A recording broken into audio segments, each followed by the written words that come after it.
Sorry.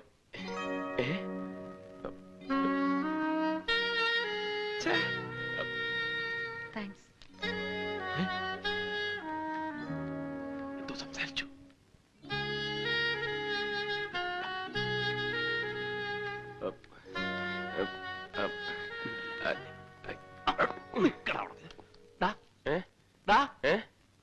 അവളെന്താ പറഞ്ഞത്? അവളെന്താ പറഞ്ഞതെന്ന്? I love you. Excuse me, ഈ പുസ്തകം ആരാ എടുത്തിരിക്കുന്നതെന്ന് എനിക്കൊന്ന് അറിയാൻ പറ്റുമോ?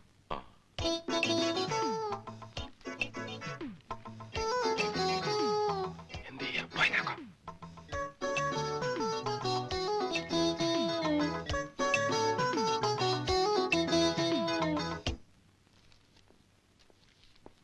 ഇതൊരു സേതുമാധവന്റെ പേരിലുള്ളതാ. എന്താ? ഞാൻ സേതുമാധവന്റെ സിസ്റ്ററാ. പേര് മായ. ഏട്ടൻ മരിച്ചുപോയി. അതുകൊണ്ട് മെമ്പർഷിപ്പ് ക്ലോസ് ചെയ്യാൻ എന്താ വേണ്ടത്? കുട്ടി തന്നെ ഒരു റിക്വസ്റ്റ് എഴുതി തന്നാ മതി. പിന്നെ എനിക്ക് ഈ സേതുമാധവന്റെ കൂട്ടുകാരെ ആരെങ്കിലും ഇവിടുന്ന് കാണാൻ പറ്റുമോ? അതിന് ഈ സേതുമാധവനെ തന്നെ എനിക്ക് പരിചയമില്ലല്ലോ, പിന്നെങ്ങനാ? ഇതാളുടെ ഫോട്ടോ. വെളുത്ത് നല്ല ഉയരം ഉണ്ടായിട്ടാ. ധാരാളം വായിക്കുമായിരുന്നു. പിന്നെ ബോംബെ യൂണിവേഴ്സിറ്റിയിലെ ബോക്സിംഗ് ചാമ്പ്യനൊക്കെ ആയിരുന്നു.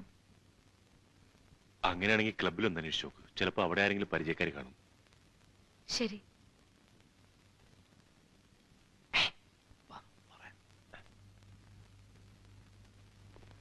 ആ ബോക്സിംഗ് ചത്തുപോയത് ഒരേ കണക്കിന് നന്നായി. ഒന്നുമില്ലേ, ധൈര്യമായിട്ട് അവളുടെ പുറകെ നടക്കാമല്ലോ. എനിക്കൊരു ഐഡിയ. എന്താ? അവളുടെ ചത്തുപോയ ചേട്ടന്റെ കൂട്ടുകാര് നമ്മളാണെന്ന് അങ്ങോട്ട് കാച്ചിയാലോ? വേണ്ട വേണ്ട, നീ ഇന്നലെ ഒരു കാച്ചതിന്റെ ക്ഷീണവും കിതപ്പൊന്നും ഇതുവരെ വിട്ടു മാറിയിട്ടില്ല. മഹാദേവ, നമ്മുടെ കയ്യിൽ ഗ്ലാമർ ഉണ്ട്. അത് വെച്ച് നമ്മൾ അവൾ വീഴ്ത്തുന്നു. അല്ലാതെ അവന്റെ പെരട്ട തലേന്ന് വരുന്ന ഐഡിയ ഒന്നും നമുക്ക് വേണ്ട. എന്തായാലും അവളുടെ പേര് കൊള്ളാം, മായ. മായ? മായ മഹാദേവൻ? എന്താ എന്താ എന്താ? അല്ല, ഞാനൊന്ന് പറഞ്ഞു നോക്കായിരുന്നു. മായ മഹാദേവൻ നല്ല ചേർച്ചയുണ്ടല്ലേ? ചേർച്ച നിനക്ക് മാത്രമല്ല, മായ അപ്പുക്കുട്ടൻ എന്ന് പറഞ്ഞാലും ചേരും. മായ ഗോവിന്ദൻകുട്ടി എന്താ മോശമാണോ? മായ തോമസ് കുട്ടിയോ? അയ്യടാ, അത് വേണ്ട. ഞങ്ങൾ ഹിന്ദുക്കളൊക്കെ ചത്തൊടുങ്ങിയിട്ട് മതി കണ്ട ക്രിസ്ത്യാനികളുടെ ഒക്കെ പുറകെ പോകാൻ. അല്ലേ മഹാദേവൻ നായരെ?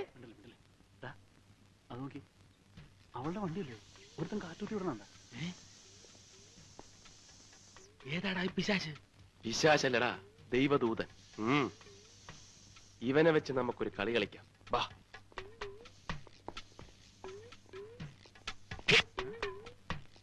എന്താ? കാറ്റ് കുത്തിവിടുന്നത് ചേട്ടന്റെ ഒരു ഹോബിയാണല്ലേ? അത് ചോദിക്കാൻ നീ ആരടാ? എടാ പന്നി, തെണ്ടിത്തരം കാണിച്ചിട്ട് ഇന്ന് ഷൈൻ ചെയ്യുന്നു.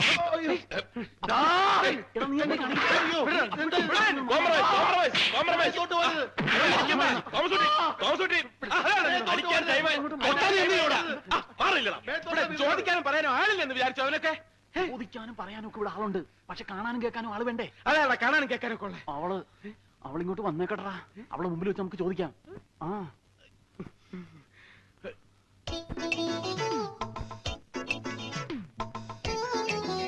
വരുന്നുണ്ട്. ഇടി തുടങ്ങിക്കോ, ഇടി തുടങ്ങിക്കോ. ഇങ്ങനെ എടുക്ക, ഞാൻ തന്നെ തുടങ്ങി. നീ കാറ്റ് കുത്തി വിടുവല്ലേടാ? ഞങ്ങളൊക്കെ ഞാൻ ഇതുവരെ അടിച്ചിട്ടില്ല. രണ്ട് വീട്ടിലും കാറ്റ് ഊതി നടത്തിട്ട് നീ മതി. ഊതാനല്ലേ പറഞ്ഞത്? കാണാൻ കൊള്ളാവുന്ന പെൺകുട്ടികൾ വണ്ടി കൊണ്ടുവന്ന് വെക്കുമ്പം അതിന്റെ കാറ്റ് തുറന്നു വിടുന്നത് ഇവന്റെയൊക്കെ സ്ഥിരം തൊഴിലാ. ഞാൻ ഊതിക്കടാ. തിരിഞ്ഞു നോക്കാണ്ട് ഊതടാ നീ. ഇയാള് വണ്ടിയുടെ കാറ്റൂരി വിട്ടു. ഞങ്ങള് കണ്ടില്ലായിരുന്നെങ്കിൽ. ഒന്ന് മാറിയുന്നേ, കുട്ടി ആളെ ഒന്ന് കാണട്ടെ. അയ്യോ, അപ്പൊ ഇതാരുടെ വണ്ടി?